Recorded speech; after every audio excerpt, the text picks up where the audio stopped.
नमस्कार बच्चों। तो पिछले लेक्चर में जो हमने पढ़ा कि मादा के प्रजनन अंग, तो उसी क्रम में आगे चलते हुए हम मादा के प्रजनन अंगों में एक महत्वपूर्ण ऑर्गन है जो प्राइमरी रिप्रोडक्टिव ऑर्गन है मादा में, ओवरी, अंडाशय जिसे हिंदी में कहते हैं, उसमें अंडा निर्माण जिसे हम कहेंगे, जिसे ओवम कहते हैं, उसका निर्माण होता है। तो वो कैसे होता है, कहाँ क्या क्या है, ओवरी कैसी होती है, तो आज उसके बारे में हम लेक्चर स्टार्ट कर रहे हैं। तो ओवरी देखो बच्चों, ओवरी में दो ओवरी के भाग पाए जाते हैं। बाहर वाला भाग होता है कोर्टेक्स।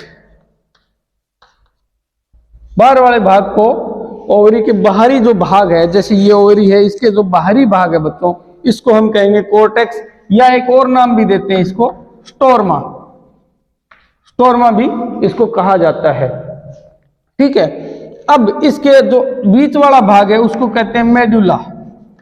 बीच वाला, मिड वाला जो भाग है उसको मेडुला कहते हैं। और इस कोर्टेक्स में कोशिकाओं की एक लेयर होती है जिसे जनन उपकला कहते हैं। जनन उपकला या जर्मिनल एपिथेलियम भी कहते हैं। ये क्या बनाती है जनन उपकला?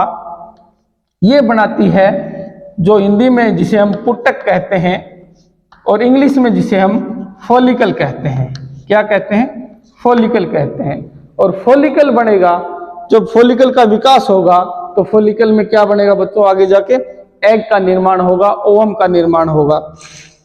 तो आज वो पढ़ेंगे। तो इस जो ओवेरी है, इसके हमने ओवेरी पढ़ रहे हैं। और ओवेरी के दो भाग हो गए। बीच वाला भाग मेडुला भाग कहलाता है बच्चों, और बाहर वाला भाग है कोर्टेक्स या स्टोरमा भी कहते हैं। इसमें जनन उपकला, जर्मिनल एपिथेलियम पाई जाती है, जिससे क्या बनता है? फॉलिकल बनता है, पुटक बनता है। और इस पुटक में क्या होता है? एग निर्माण होता है। ये एग का निर्माण होता है और इसमें एग होता है। तो आज हम पढ़ेंगे। तो इसके साथ साथ अब देखते हैं कि इसमें ओवरी में एग निर्माण कैसे होता है। तो एग निर्माण की प्रक्रिया है, जैसे इसमें पुटक है, और पुटक क्या होता है बच्चों? आगे से आगे क्या होता है? पुटक का डेवलपमेंट होता रहता है। क्या होता रहता है? डेवलपमेंट होता रहता है। और लास्ट में बन जाता है ग्राफियन फॉलिकल, ग्राफियन पुटक। और इसके अंदर क्या होता है? एग रहता है। और ये पूरा जो मैच्योर है, जो पूरा बड़ा हो चुका है डेवलपमेंट के बाद में, उसके बाद में इसको हम कहेंगे ग्राफियन पुटक या ग्राफियन फॉलिकल। और इसके अंदर एग होता है। फिर आता है LH हार्मोन। कौन सा हार्मोन?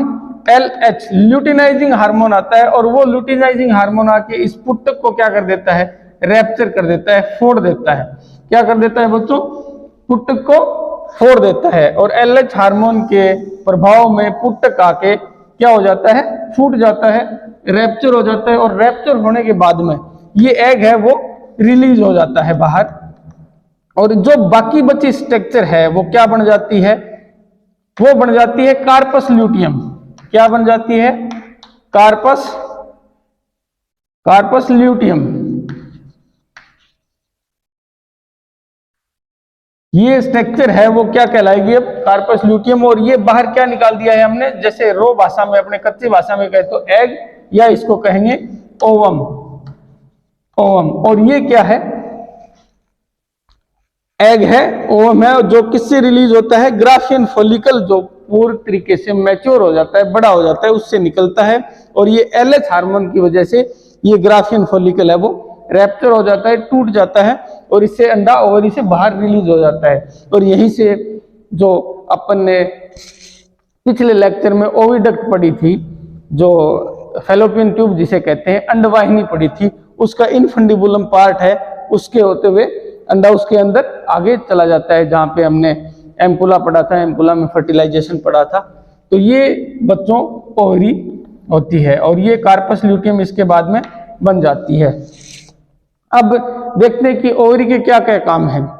ओवरी का काम, मेन फंक्शन तो ये हो गया कि एग निर्माण, जो अंडा है जो हमने अभी बनाया है, अभी बताया आपको कि एग ऐसे निर्माण होता है। तो ओवरी का एक तो काम हो गया ओवम का निर्माण करना, अंडे का निर्माण करना।